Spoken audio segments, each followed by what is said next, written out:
live from the new sports betting capital of the world. You might be from Texas, but I'm from New Jersey. Benny Ricciardi is here to break down the day's betting board for you. Let's go, Jerry. Go! Taking a first look at the day's bets, it's time for the FTN Betting Show. Welcome to the FTN Betscast for Friday, May 20th here at FTN Bets, sponsored by our friends over at Sleeper. Sleeper is the fastest growing fantasy platform today with millions of players, and now you can win on Sleeper by playing in their new over-under game. It's super simple to play. First, in any sport, you're going to choose two or more players that you like, and you're going to pick whether they're going to go over or under their listed total. So, for example, in the NBA tonight, could be things like the number of points they will score, the number of assists, the number of three-pointers, steals, blocks, whatever stats are out there in the market. Then you're going to choose an amount of money you want to enter into the contest. If you pick it correctly, you can win anywhere from 2 times your money all the way up to 20 times your money if you go 5 for 5 and get them all correct. But the main reason why I'm excited about this over-under game on Sleeper, it's the only app where I can join with my buddies contest and we could all play together. It has a built-in group chat where you could see what I'm playing. I could see what you're playing. We could all see what the guy who's won 3 or 4 days in a row in our group is playing. It's insanely fun when everybody's on the same stuff and you're all riding it out together, hoping to see a guy get over or go under his listed number. The sweats are a lot of fun, especially when you have other people to hang out and sweat together with. So stop what you're doing right now and get over to Sleeper, download their new over-under game, have some fun with your friends, and make some money. On your mobile phone, you can join our listener group on Sleeper, sleeper.com/FTNBets. Sleeper will automatically match your first deposit up to $100. So again, you're going to go down in the description. You'll see it right there, sleeper.com/FTNBets, and you get that deposit match 100% up to $100 on your first deposit. There are terms and conditions that apply, so see Sleeper's terms of use for the details. So today we're going to talk about Game 2 of the Western Conference Finals between the Dallas Mavericks and the Golden State Warriors. Golden State romped Dallas in Game 1. 112-87 was the final score in that game. 25-point victory, 199 total points were scored in that game. So Golden State covered the spread pretty easily in that one. It did wind up going under as well by a decent margin, and we'll talk about that in a minute here. So let's see. Today, we had the spread on this Dallas Golden State Warriors Game 2 open at -6. If you want to bet Golden State, you can still find the -6s out there in the market. Not as many as when it opened, but most of the sites still have it there. DraftKings has the best price on it, -6 at -110. So if you're looking to get money down on the Golden State side, -6, -110. I think it was -5 last game. So it has drifted up a little bit. I guess a 25-point victory in the opener and getting another home game right after that will tend to change some people's minds on things. So Golden State Warriors, a little bit of a bigger favorite today, -6 versus where they were the other day. Let's see, Dallas. If you're looking to get money down on the Dallas side, there are 6.5s out there in the market at -110. MGM has it there. Caesars has it there as well. Those would be the two best places to get money down on the Dallas Mavericks side of this game. Plus 6.5, -110, bet MGM and Caesars for the Dallas Mavericks there. Again, it's a point to a point and a half above where it was from Game 1. So obviously there's a little more value there. If you thought that the number was right for Game 1 and that was just a bad game for Dallas. Now, again, do I think that the Golden State Warriors are 25 points better than Dallas? No, I think that Game 1 was a little bit more of a fluky game. I think Dallas was riding high after knocking off Phoenix. They came in, they got punched in the mouth. So a lot of times we see this in these series. The team comes out in Game 1, they get punched in the mouth. But really, what's your job as a team that is the road team in the series, right? You're going to somebody else's home to play 2 games, and your job is to go 1-1. If you can go 1-1, then you basically flip home court advantage back to yourself, going back to your place for the next 2 games for your chance to take a commanding 3-1 series lead. So really, no matter how bad they lost in Game 1, if Dallas can pull out a victory in this game, they're going to be right where they wanted to be heading home. They're going to be 1-1. They're going to have home court advantage in what basically becomes a 5-game series now. And that's really all that Dallas could have asked for. So I think this game's going to be a lot closer. Now, do I want to have money on either side of this? No, like I said, I think the number is bigger than it should be because it drifted up from last game. So that doesn't really give me faith that there's value in the Golden State side, even if I like Golden State, which I do. But I don't think 6.5 points is enough to really get me on the Dallas Mavericks side. If I had to pick a side, I would probably go Mavericks plus 6.5. But the fact that I don't feel good about it is the reason why I didn't put a bet on anything for the spreads in this game. So let's go and talk about the total here. 215 is what this total opened at here. It's down a little bit, which I thought, is to be expected considering that the last game came in with a total under 200 here. You can play, let's see, if you want to play an over on here, the lowest number is PointsBet at 213. PointsBet minus 110 standard juice, 213 total, and that is the lowest number if you want to play an over. If you want to play an under right now, the highest number is actually MGM has it at 214.5 at minus 110. So down half a point from where it opened, but you can still get it at 214.5. I think that would be the side that I want to be on. If I was going to bet a side here, I would take the under there. But again, I'll get into the numbers in a second so you guys understand where I'm coming from. I think the under is where the value is, but it's not something that I love. Maybe a small bet on the under, or, if you had a gun to my head and told me to pick a side, that's the way I'm going to go. So here's the reason why. My problem with these two teams is that, when I look at the regular season games, when I look at the games that they played in the series already, when I try to see, okay, where are the totals coming in? What I want to see is a cluster. I want to see a whole bunch of numbers around the same number, not exactly the same. Like, obviously, you're not going to get 214, 214, 214 every single time. But what you want to see is that there's a lot of numbers like within a small range. This is one of the biggest ranges of outcomes that I've seen when looking at two teams and the way that they played each other. So just to give you an example, they played 4 times in the regular season. They played once now in the playoffs.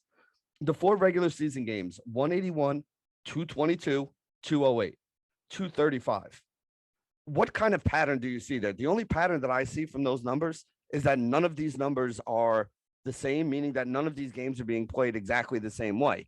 And that's really what's tough when you're trying to pick an over-under here is, there are scenarios where these two teams play at a breakneck speed and put up 225, 235 points.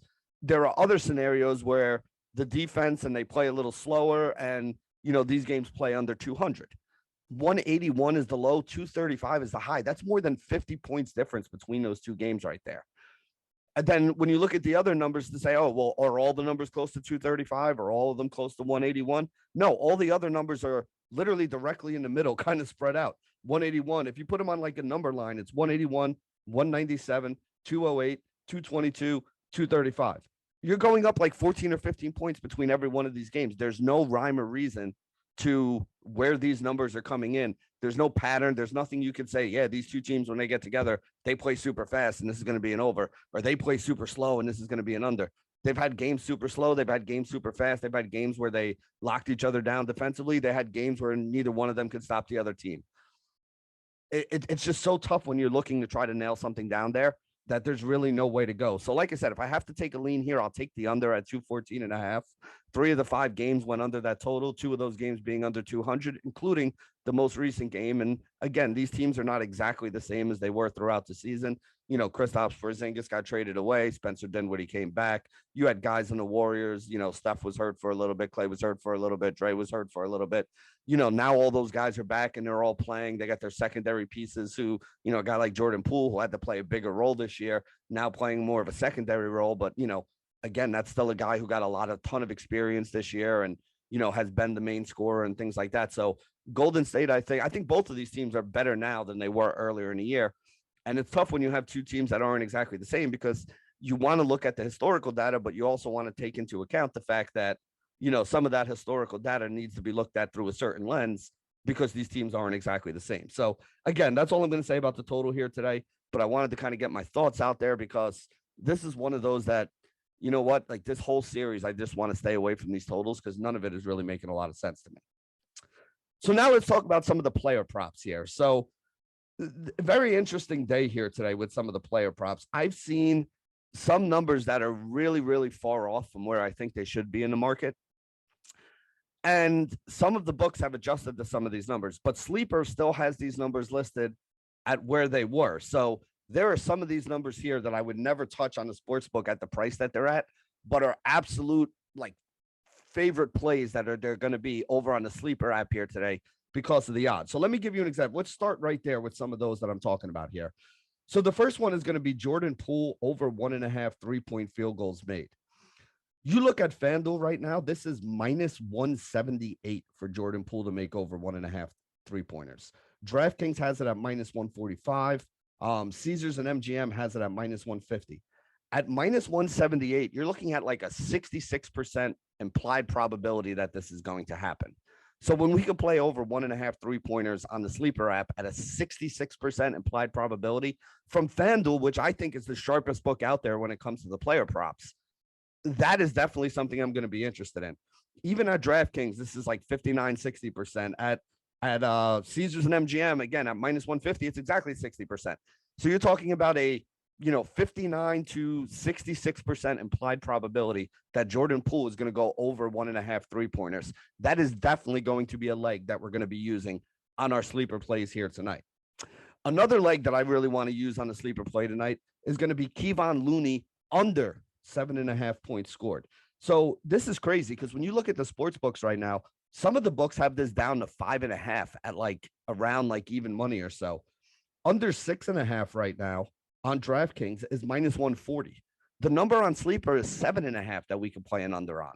So like if you were to bet under 7.5 for Kivon Looney on, one of the sports books here today, you'd probably be getting this very similar to the Jordan Poole number, like minus 160, minus 170, minus 180, somewhere in that range, somewhere in that, maybe 60 to 65% range of happening.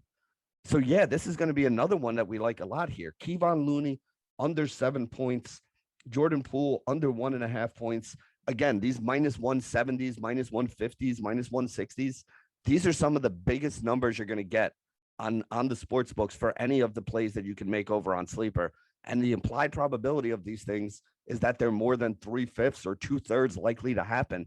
Those are the things you want to put in, especially when the payout of getting two of these things right, you're getting paid out plus 200 or, basically 2 to 1 on your money. Those are definitely the things we're going to want to be parlaying together. You can't even parlay these two things together and get double you get a little bit more than double your money, maybe, depending on which books that you use here.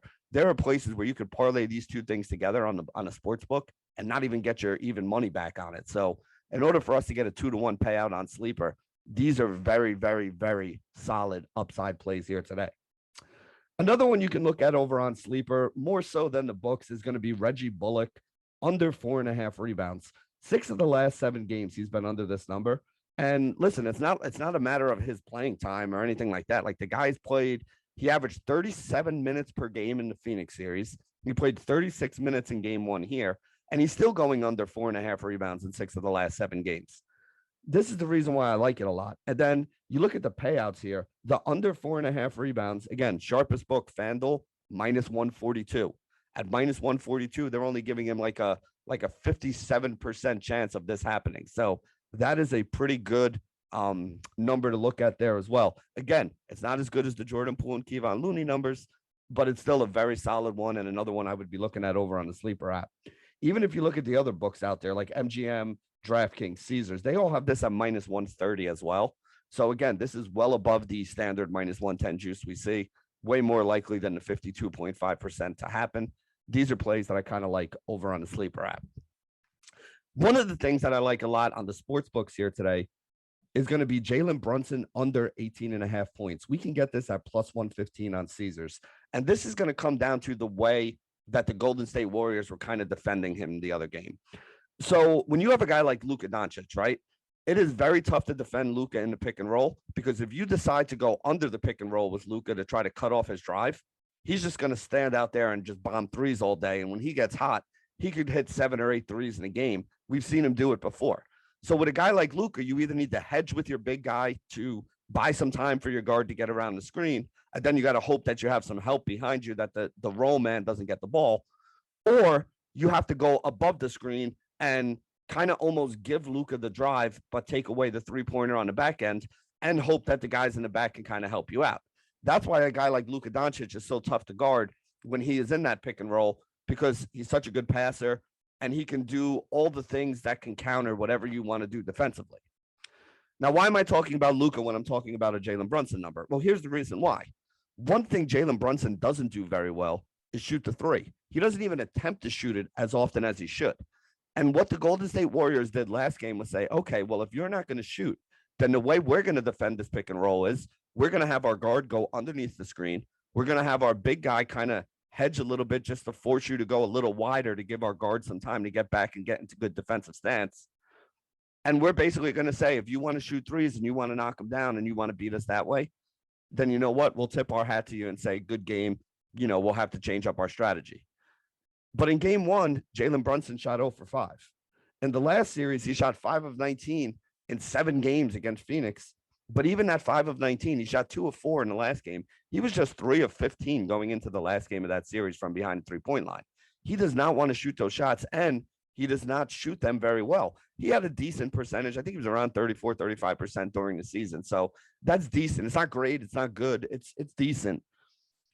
But with that being said, as long as that's the way that they're going to defend them, that really takes away. Jalen Brunson wants to get himself into the lane, and he wants to get himself into the lane against guys that he can kind of post up.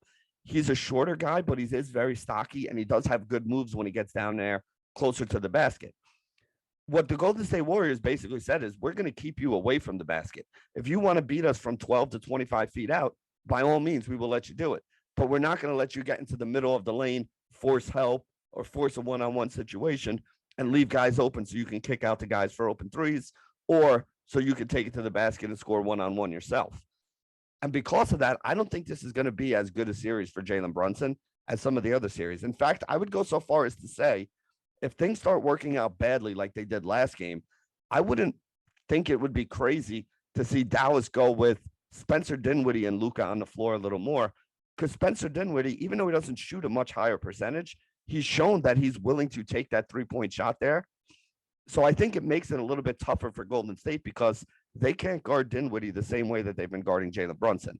And because of the way they're guarding Jalen Brunson, I think this is going to be a lower scoring series for Brunson. So I like the under 18.5 points for him. This is like even money or minus 105, minus 110 on most sites. You can get this at plus 115 on Caesars for and under. So I like that quite a bit. I'm going to be playing Jalen Brunson under 18.5 points, plus 115. Remember, he was 0 for 5 in game 1 against the Golden State Warriors. I think he only finished with like 14 points. Again, on the season, he averaged 1.2 3-pointers made on 3.3 attempts. That's not going to get it done if he's not going to be able to get in the lane like he's used to. And the thing is, if he can't get in the lane, not only does he not going to be able to score, but he's not going to be able to get to the free throw line, which is something that he's done when he's had his big scoring games. It's something that he's kind of done a lot of, and he's kind of lived there. And then the last thing I want to talk about here today when we talk about player props, here's a crazy stat for you. And I don't really know what to do with it, so I didn't put it in there. But, I run a screener to kind of find what some of the best plays would be on Sleeper based on the numbers that they have and the numbers that the sportsbook are offering. And one that popped up today was Steph Curry under 5.5 rebounds. Minus 135, minus 140 is what you're looking at this on the books. But here's the thing. In the first game, he had 12 rebounds against Dallas, which is crazy. It's a little bit of a anomaly. I would not expect that to happen again. But the last game that they played in the series before, he also had 7 rebounds in that game. So now I'm sitting here saying to myself, like, all right, maybe lately, maybe just the way they're defending or whatever they're doing has left Steph to get more of those defensive rebounds on some of the long misses and things like that. The under should be a good play here today. It should be one that we would take on Sleeper because at minus 135, minus 140, it's not really a good value on the sports books, right? But this should have been one that, it popped up in the screener for Sleeper. It should have been one that we looked at here. But I'm just a little hesitant on it because, the guy's got 19 rebounds in the last 2 games, went over 5.5 in each of the last 2 games. Now, again, that's probably why his number has drifted up because it was 4.5, I think, in that last series for rebounds. But I can't pull the trigger on it right now with everything going on. So even though it's one that does pop up good in the Sleeper app, it should be one that we're playing here today. I just have a bad feeling about it, so I'm avoiding it here today. But I wanted to tell you guys about it because I thought it was a pretty crazy stat that, obviously the smallest guy on the floor has come up with 19 rebounds in the last 2 games, including 12 last game, which is just crazy to me, blew my mind. So anyway, that's going to bring us to the last part of the show here. We're going to talk about the Sleeper play of the day. So remember, go down into the description of this podcast. You're going to see a link there that says sleeper.com/FTNBets. You click on that link, that gets you into our FTN Bet Sleeper chat group. And it also makes you eligible for the 100% deposit match on your first deposit up to $100. I tell everybody, if you can afford to put in $100, put in the full $100, get the full bonus. You'll have $200 to play with. I'm going to give you a 2-leg parlay today that I think is very likely to hit based on the numbers. The sports books agree with me. So do the bettors out there. And if you put in $100, you get that bonus. You put that full $200 on this play, your payout will be $600 at the end of the night. Basically taking $100 out of your pocket and turning it into $600 for a plus 500 payout. Now, we did this yesterday with Grant Williams and Jason Tatum 3-pointers, and it hit. So anybody who listened to the show yesterday, joined the sleeper group yesterday, put this play in yesterday, you turned $100 into $600. That's the goal here. And that's what we're looking to do here again today. So the 2 plays today are going to be Jordan Poole over 1.5 3-point field goals made. Remember, FanDuel -178, 65% implied probability, 66% implied probability that this is going to happen. Kivon Looney, the other one, under 7.5 points here today. Again, DraftKings has it under 6.5 at -140. Under 7.5, they would probably have somewhere in that same -160 to -180 range that we just talked about. Poole being like a 64 to 66% chance of happening. This is one of the best plays that we've had here today. This is one of my favorite plays to put in because I do think there is a very big chance that we're going to wind up cashing this one today. And we're getting, like I said, plus 500 odds by putting a $100 deposit in there. So get down to that description, click on that link, put your $100 in, take Jordan Poole over 1.5 3-pointers, Kivon Looney under 7.5 points, and thank me tomorrow by listening to the podcast. This is Benny Ricciardi signing off for the FTN Betscast for Friday, May 20th here at FTN Bets, sponsored by Sleeper. Good luck, everybody.